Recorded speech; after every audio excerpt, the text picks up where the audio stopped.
வாங்கத்த, இங்க பாருங்க.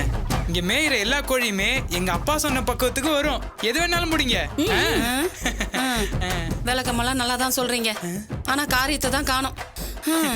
நானே போய் பிடிக்கிறேன். மா பாத்துமா, கோழி பிடிக்கும் போது கை கால் ஏதாவது அடிபட்டுற போது. கோழி பிடிக்கிறப்போ 2-3 ரத்த காயம் படதான் செய்யும். அப்பதான் கோழி ருசியா இருக்கும். போங்கத்த. ஒரு கோழிக்கறி திங்க என்னெல்லாம் பண்ண வேண்டியது இருக்கு.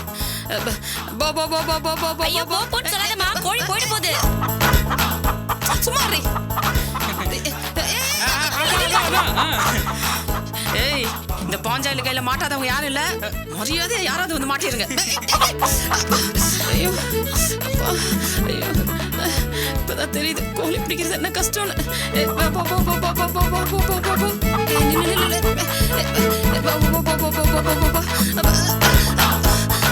மா, அந்த சிகப்பு கலர் கோழியை புடி.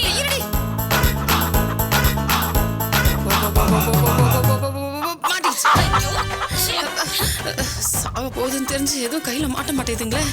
ஐயோ ஏய், அங்கே நில்லு, அங்கே நில்லு, அங்கே நில்லு, அங்கே நில்லு.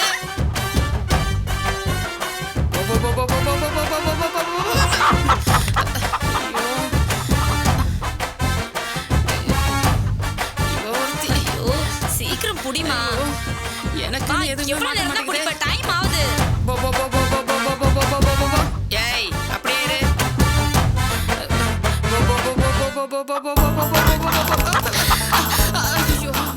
ஐயோ கோழி பிடிச்சிட்டாங்க. கட் பண்ணுங்க வந்துட்டாங்க. ஐயோ அம்மா ரத்தம். அத பொறிச்சிடலாண்டி. உன் கையில ரத்தம் வருதுமா? ஏய், அங்க மேய்ஞ்சிட்டு இருந்த நம்ம கோழி எங்கடி காணோம்? அத்த, கோழியை மாத்தி பிடிச்சிட்டீங்க அத்த. நம்ம வீட்டு கோழியை பிடிக்கணும். அட சும்மா இருங்க மாப்ள.